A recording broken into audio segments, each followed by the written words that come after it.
Om Swastiastu. Om Swastiastu.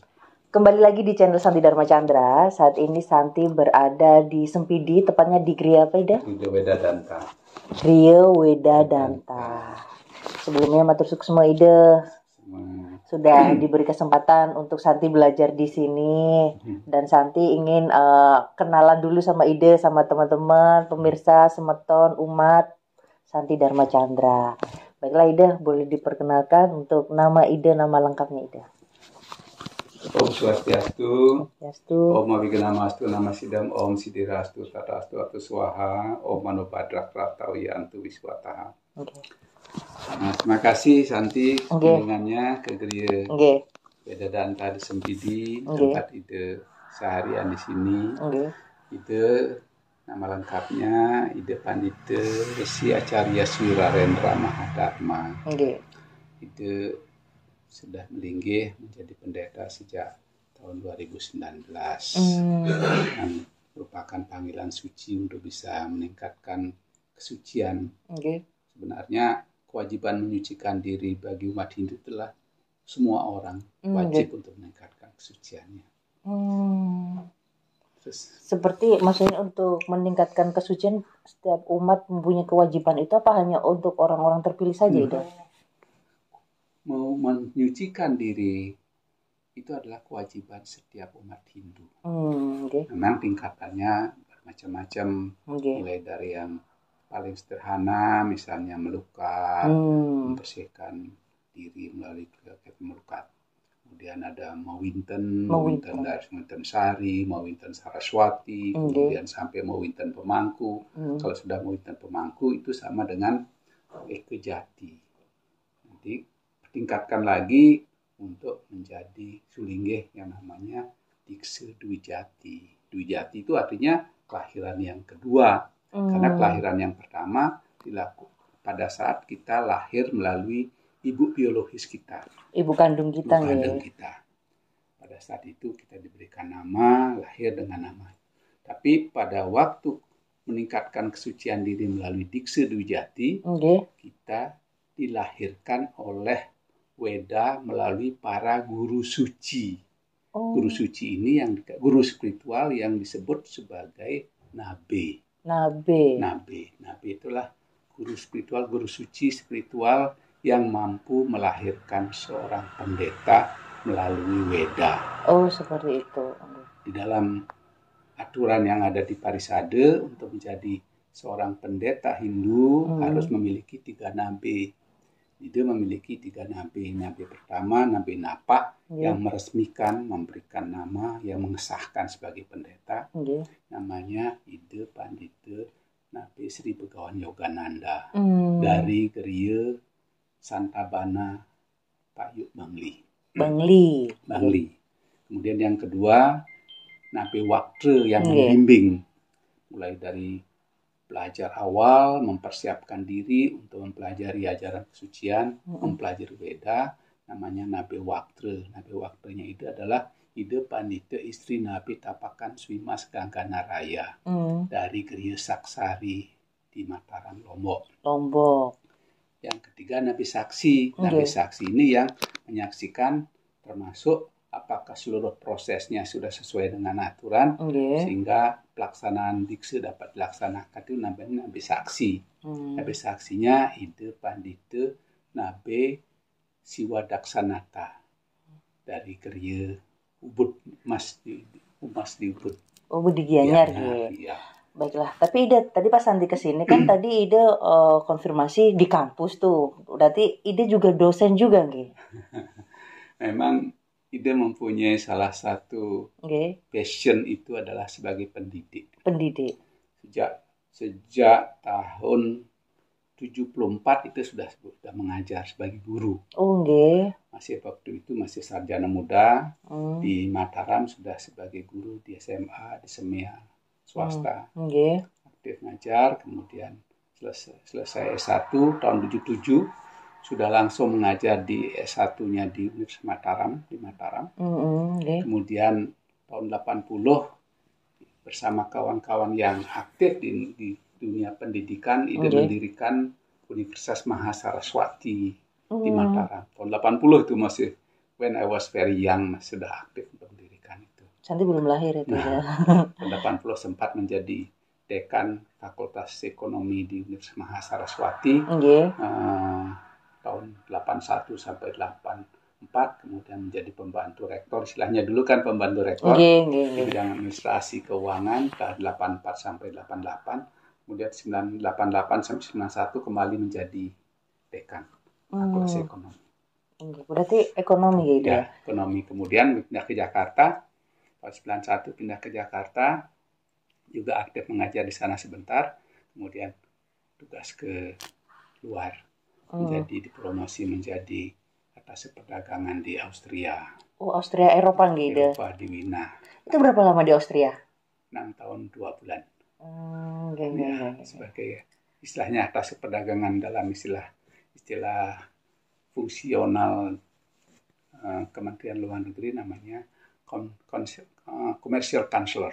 Oh, seperti itu. Counselor. Balik dari Wina tahun 2001, ternyata ditugaskan di BUMN.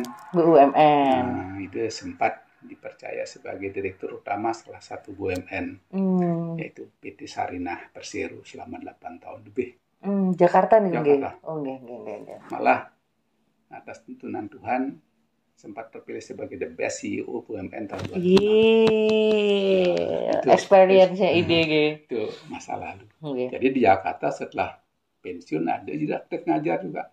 Di Jakarta ngajar di pertama sebagai staf ketua program studi di Universitas Sahid di Jakarta. Kemudian sebagai dosen tidak tetap di Universitas Pelita Harapan dan juga UPH di Tangerang, dan dosen tidak tetap di Swiss German University SGU. Jadi sampai sekarang balik ke Bali langsung juga ditangkap untuk bisa ikut mengajar di Undiknas dan di Universitas Warmadewa. Berarti 2 kampus gitu. Sampai sekarang.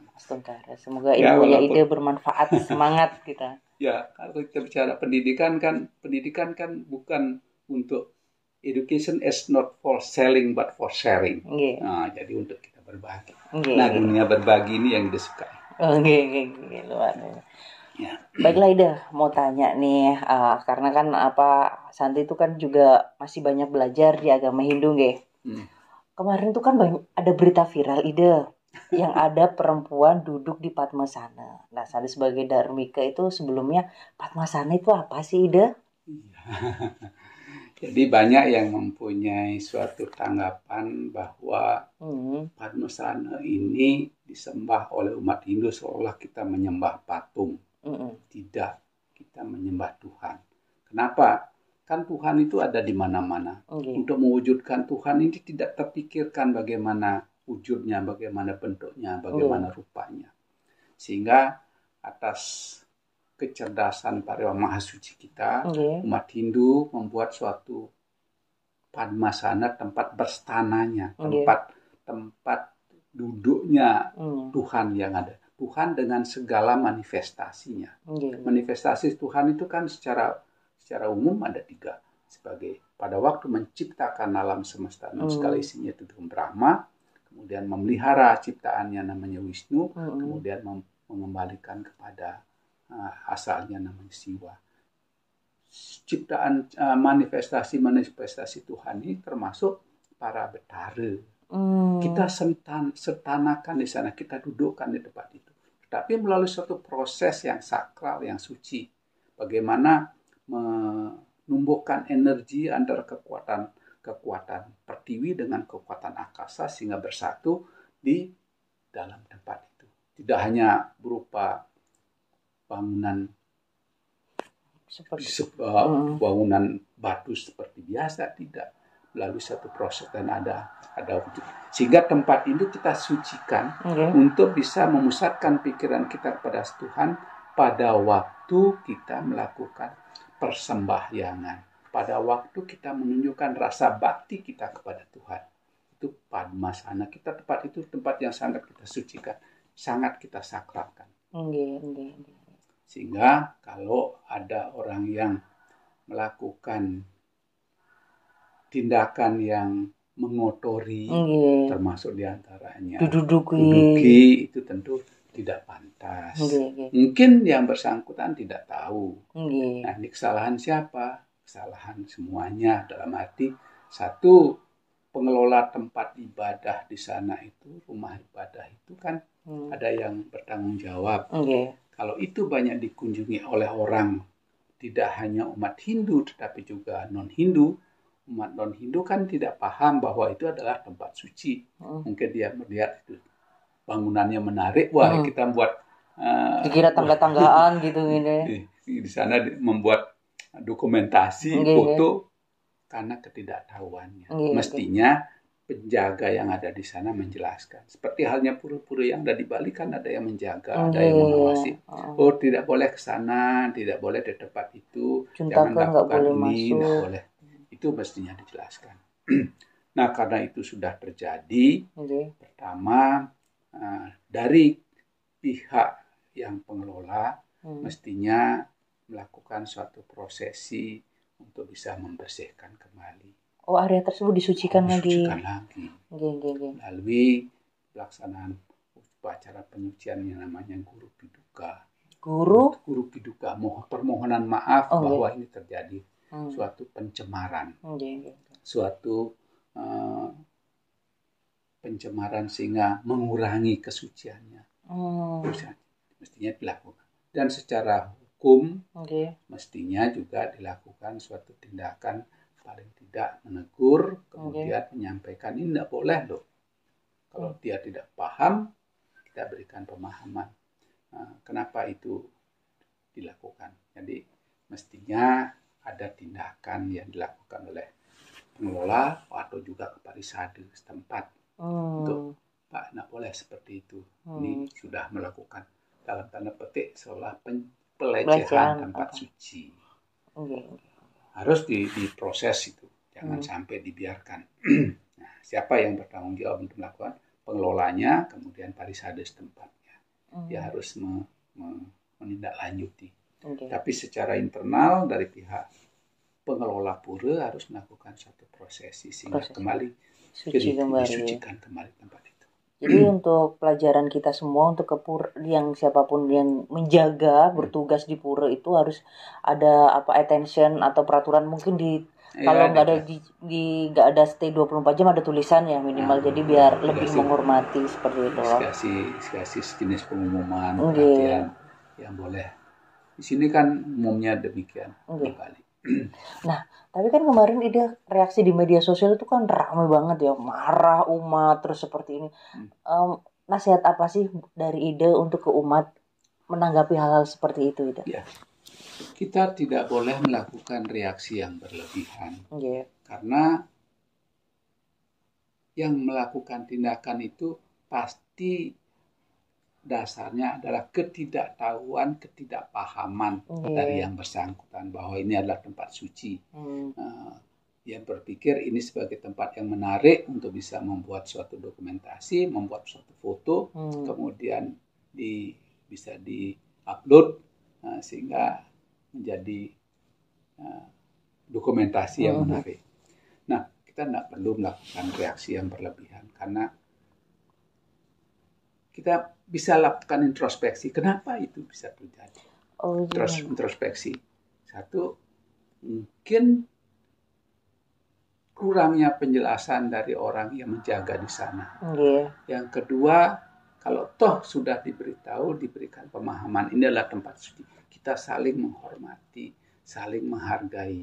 Bahwa setiap agama mempunyai rumah ibadah, mempunyai tempat ibadah yang kita sakralkan, yang kita sucikan. Tindakan seperti itu merupakan suatu pelecehan ataupun pencemaran kesucian. Yang ketiga, kita sendiri harus segera mengembalikan kesuciannya itu dengan suatu prosesi yang sudah ada tatanannya. Kalau melakukan tindakan-tindakan yang tidak beradab, termasuk reaksi kita yang berlebihan, itu juga tidak bijak. Jadi di Hindu diajarin sabar banget ya. Mungkin nggak diajarin demo-demo gitu nggak sih, Ida? Ya. Kan dia lagi marah jika ada pelecehan agama atau apa, demo rame gitu. Ya. Kalau di Hindu nggak diajarin seperti itu ya, Ida? Kita mempunyai nilai-nilai ajaran yang sangat universal. Salah satunya, engkau adalah aku. Tatwam asi. Apa artinya tatwam asi? Tatwam asi bahwa engkau adalah aku. Siapa yang memasukkan engkau? Engkau yang bersemayam di dalam dirimu itu adalah juga aku. Sama dengan yang bersemayam di dalam diri kita masing-masing. Ini siapa yang bersemayam di dalam diri kita masing-masing ini adalah percikan suci Tuhan yang kita sebut sebagai Atman. Jadi engkau adalah aku. Tuhan yang ada di dalam dirimu adalah juga Tuhan yang ada di dalam diriku. Sehingga itu adalah insan ciptaan Tuhan. Sama-sama kita bersaudara. Makanya di samping Tatwam Asi ada namanya Wasudewam Kutumbakam. Kita adalah sama-sama bersaudara. Kenapa? Ibu kita, bapak kita, kalau kita selusuri semuanya, berasal dari sumber yang sama, dari Sang Pencipta, Tuhan yang Maha Esa. Jadi kita ini sebenarnya bersaudara. Namanya kita mempunyai ajaran, Hindu ada ajaran Tatwam Asi. Wasudewam Kutumbakam. Kalau ini kita pahami, ini kita sadari, kita tidak perlu melakukan suatu reaksi yang berlebihan. Kalau toh dia melakukan tindakan yang kita anggap tindakan yang tidak baik, nanti dia akan menerima akibatnya. Makanya kita memiliki keyakinan ajaran juga yang namanya hukum karma. Hukum karma itu kan hukum sebab akibat. Apapun yang kita lakukan pasti ada hasilnya, ada akibatnya. Hukum karma itu bersifat sangat universal. Hukum karma itu bersifat abadi sepanjang zaman. Hukum karma itu mengikat setiap orang. Tidak ada orang yang lepas dengan hukum karma. Dia Hindu ataupun tidak Hindu. Dia percaya atau tidak percaya dengan ajaran hukum karma, dia akan kena.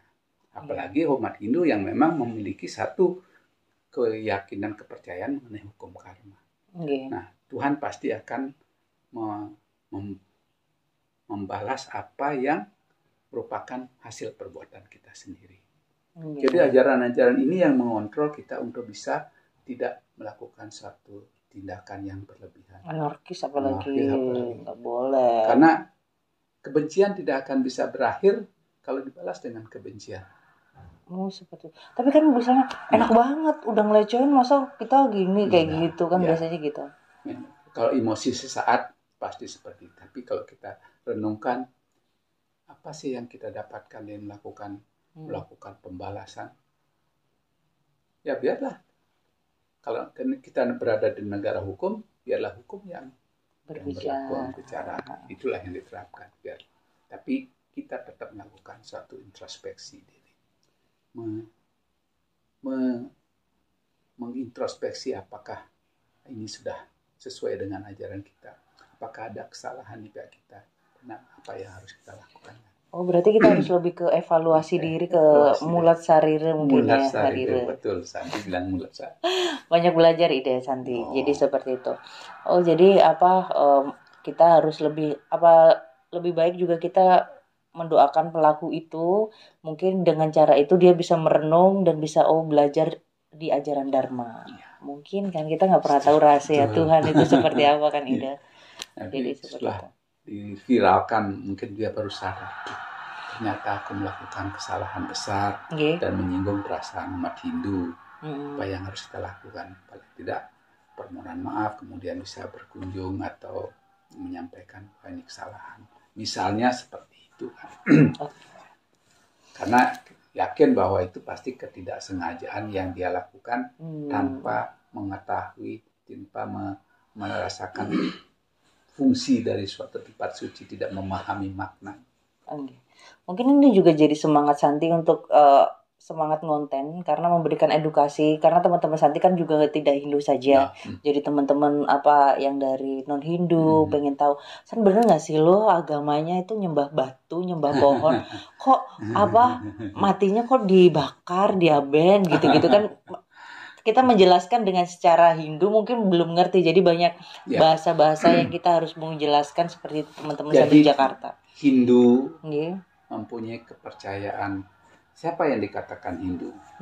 Yang dikatakan Hindu itu pertama yang meyakini Weda sebagai kitab sucinya. Weda itu begitu luas sehingga sering kita menyebut sebagai pustaka suci Weda. Yang kedua, dasar keimanannya itu adalah Pancasrada. Pancasrada itu ada 5. Yang pertama adalah percaya dengan Tuhan yang Maha Esa.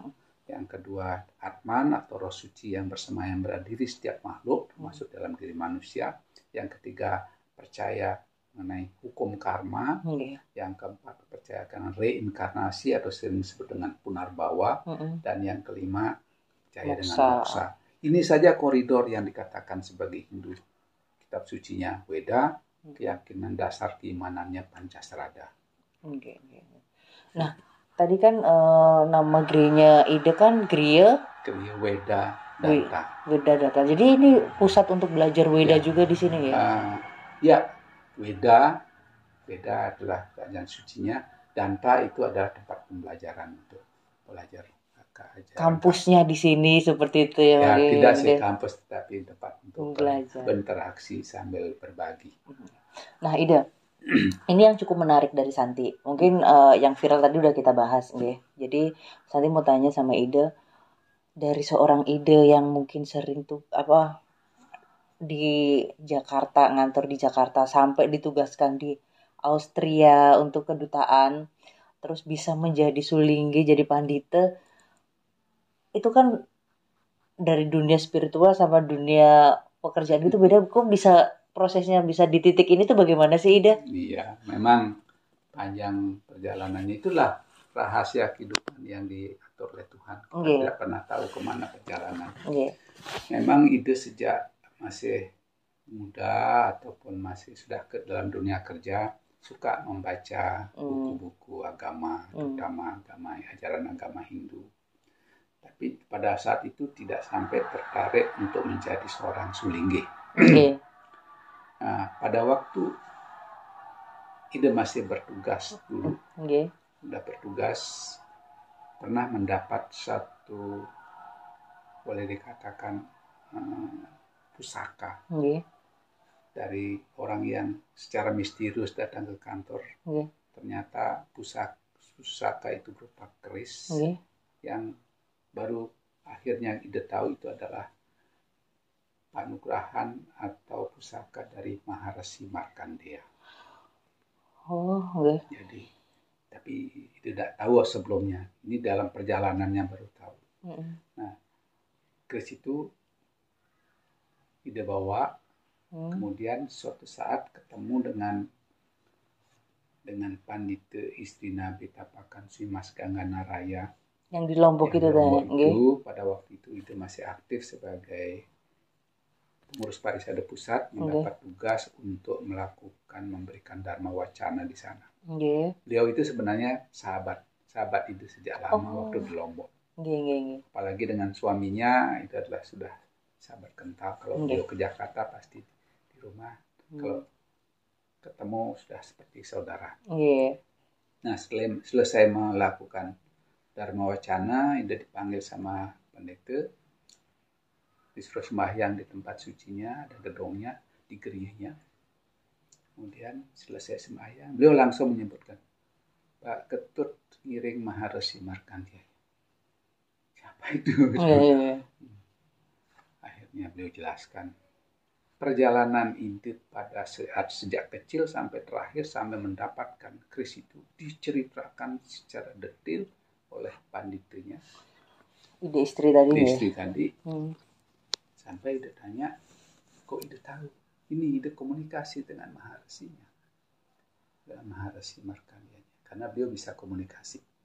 Secara miskala ya. Jadi beliau mendapat ini semuanya dijelaskan dan semuanya betul. Oh. Apa yang beliau sampaikan betul. Terus pertanyaan ide pada waktu itu, terus apa yang harus saya lakukan? Okay. Jadi petunjuknya bahwa ide harus segera tampil di Candi Agung Gumuk Kancil. Di mana itu Di Ide? Banyuwangi. Okay. Di kaki Gunung Raung. Okay. Karena ide tidak paham, tidak ngerti, mohon izin berkenan ide yang ngiringan ide ke sana sama keluarga waktu itu.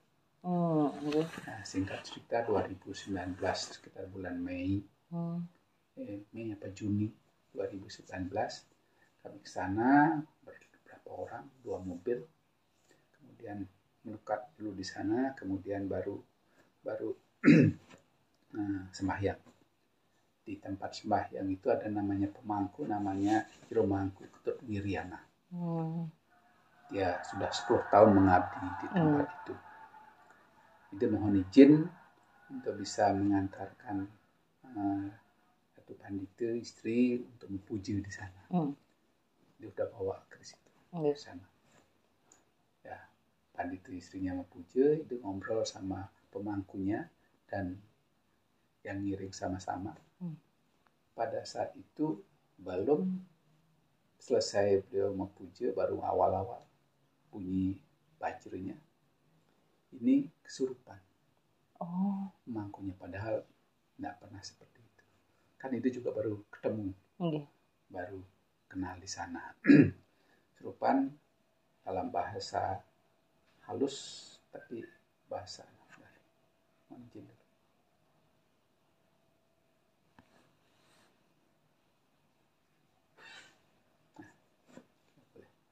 Jadi intinya beliau mengatakan badannya rupanya dipinjam oleh Maharsi Markandeya untuk menyampaikan, sudah lama sekali aku menunggu kamu, kenapa baru datang? Aku sudah memberikan segalanya kepadamu. Aku juga sudah peringatkan beberapa kali, kamu tidak ngerti. Dia menerjemahkan, memberikan segalanya, terus terang itu sudah sampai posisi puncak dari karir. Memberikan peringatan, anak Ide yang kedua meninggal.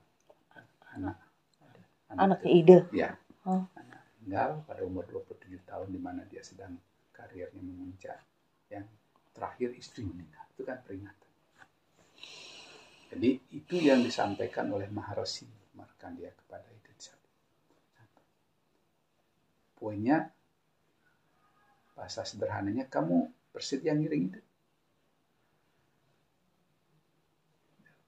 Bersedia untuk mengikuti petunjuk. Tidak ada jawaban dari kecuali bersedia. Sanggup. Artinya sanggup ngiring Nira katanya. Sanggup. Wantah sanggup, kalau memang sanggup, hari ini beliau mau mendikse, melakukan dikse secara spiritual, secara niskala. Suruh ngambil keris itu ambil, kemudian ambil, serahkan. Hanya itu yang boleh buka keris besar kerisnya. Terus kemudian dia langsung rajah kepalanya itu, kepala, muka, sudah pasrah sekali dengan ujung keris. Muka, kemudian tangan, lidah, badan, buka baju, badan, semuanya sudah selesai. Sekarang secara niskala, secara spiritual, kamu sudah sebagai pendeta Hindu. Di skala di dunia segera lakukan prosesnya. Jadi nanti kalau Ide ke sana, tak perlu lagi melukat, langsung di Pesir Brahman. Bukan ada tempat pancurannya atau Maharsi Markandeya. Jadi itulah sebenarnya dasarnya sehingga Ide menjadi seorang pendeta Hindu. Luar biasa nih ya. Ujiannya kehilangan anak, istri. Memang harus mengabdi ke beliau, ngiring ya, kalau di bahasa Bali itu ngiring gitu. Karena kalau pandita istri Nabi, dia ngiring juga. Ngiring Bedari Sepulaki. Ternyata manifestasi Bedarsi. Seperti itu. Jadi di Hindu itu nggak bisa dipikir secara logika saja. Itu makanya. Itu yang dikatakan tadi. sebenarnya kemahakuasaan Tuhan itu tidak bisa kita cerna dengan logika. Logika ini tidak mampu untuk mencerna kemahakuasaan Tuhan. Nah, karena Ida mengalami sendiri banyak hal yang secara logika tidak mungkin, tapi meskipun basically Ida kan seorang akademisi, makanya itu jadi banyak maksudnya diskusi dalam diri, ini seperti ini sampai akhirnya sampai menemu di titik sekarang seperti ini tuh Ida. Contoh saya, Chris yang merupakan pusaka beliau itu sebelumnya kan tertinggal di Jakarta. Nah, dibawa itu sakit, tidak dibawa. Beliau memberikan penunjuk bahwa Chris itu ke sini. Bungkus dengan kain putih, jangan dibagasi. Acep beliau. Ini kan mikir ya, di pesawat. Dari rumah sampai ke bandara itu perkecamuk nih. Kalau dibawa pasti ketangkep. Kalau dibagasi petunjuknya tidak boleh. Terus bagaimana itu? Akhirnya itu sesuai petunjuk saja, ikuti saja petunjuknya. Bungkus dengan kain putih, masukkan tas kecil, mohon kepada beliau. Jadi sudah dalam perasaan sangat takut karena nanti permasalahkan. Apa yang terjadi pas mau masuk di sensor itu? Sensor untuk ke ruang tunggu. Kan buka semuanya. Jangankan keris. Sabuk aja nggak boleh. Jam tangan aja. Jam tangan, dompet. Pas situasinya pada waktu agak sepi. Sampai dia dipanggil sama semuanya. Ya Pak, silakan. Lolos. Astagfirullah. Gimana logikanya? Kalau tidak atas kemahakuasaan Tuhan, karena tidaknya mohon, ternyata itu ya. Itu kan tidak bisa dicerna dengan logika. Benar sekali dah. Ya Tuhan, merinding ya ceritanya. Ya. Semoga banyak belajar Santi sendiri tuh. Jadi Santi juga rajin belajar itu juga. Oh iya benar nggak sih? Karena Santi orangnya tuh kepo ide. Ya, jadi rasa ingin tahunya itu tinggi gitu. Jadi sebenarnya kan itu juga tidak mempunyai basic pendidikan agama Hindu. Juga dari beliau harus sebarkan ajaran. Gimana caranya? Satu itu, yang kedua usahakan mengajar. Entah apa ya, beliau yang mendesain. Suatu saat itu dipanggil ditelepon sama salah satu kawan yang kenal dengan pembantu dekan, wakil dekan satu di Dharma Dewa. Ditawar dong ngajar dia, rupanya ini jalan. Dia ngajar agama. Semoga suatu saat Santi bisa menjadi dosen, karena sempat yang Santi cerita sempat jadi dosen tamu di Dharma Dewa meskipun cuma sehari aja sih dia. Jadi karena memang Santi S2-nya kan di Jakarta. Manajemen pemasaran. Seperti itu.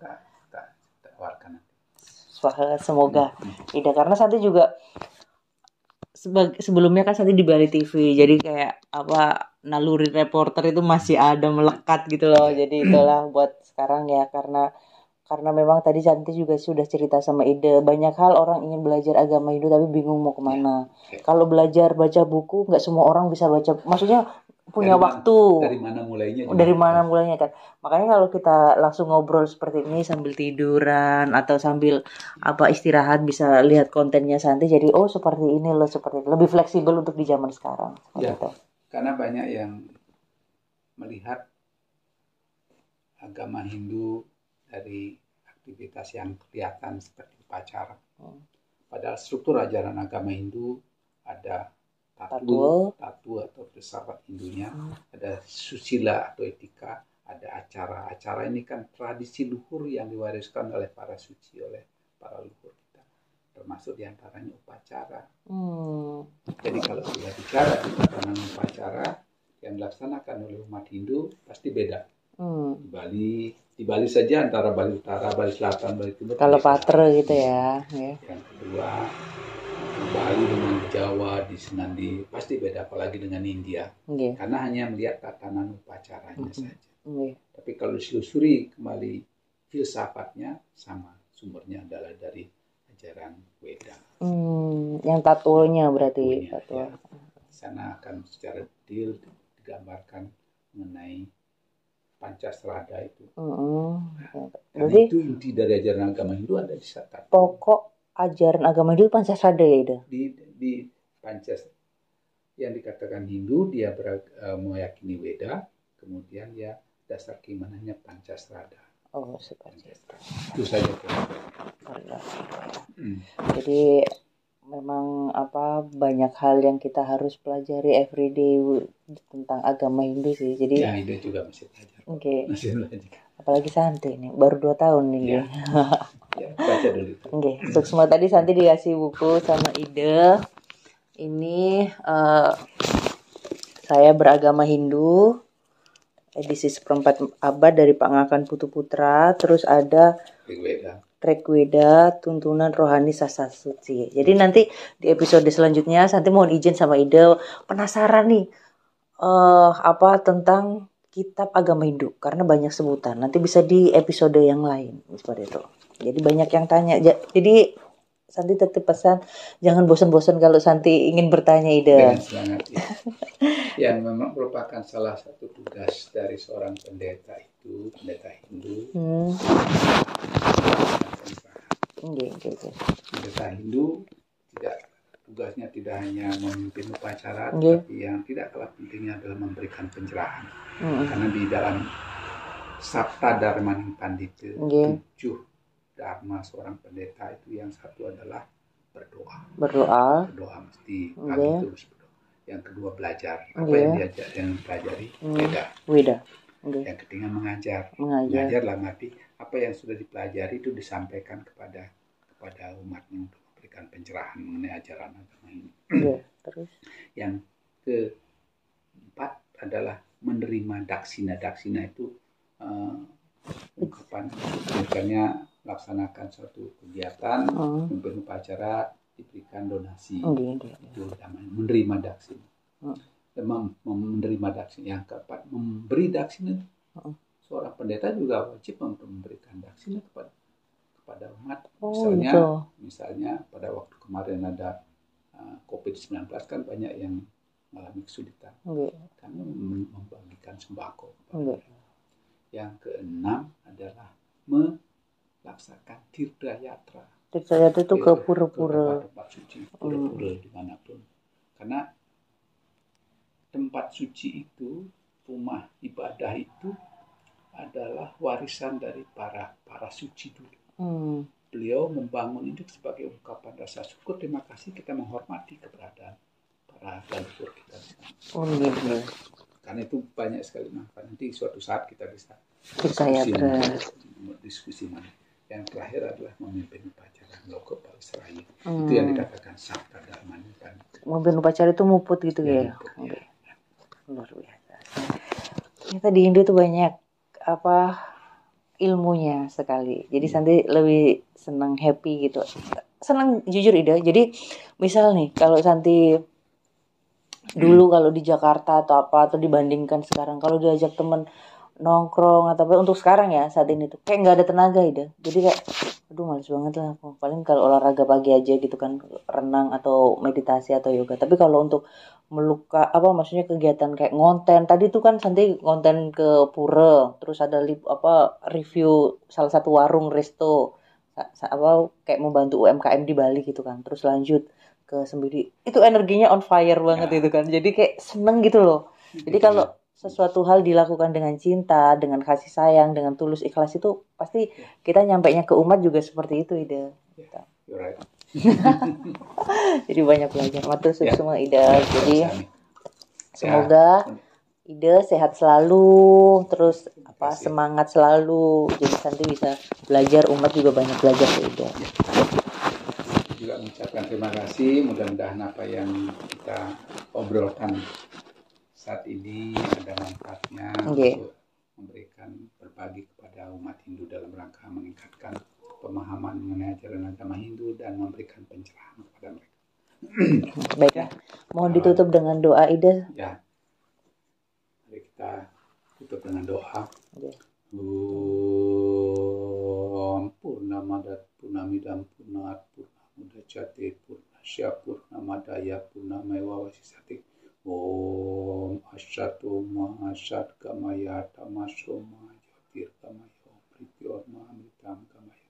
Om Santi Santi Santi. Om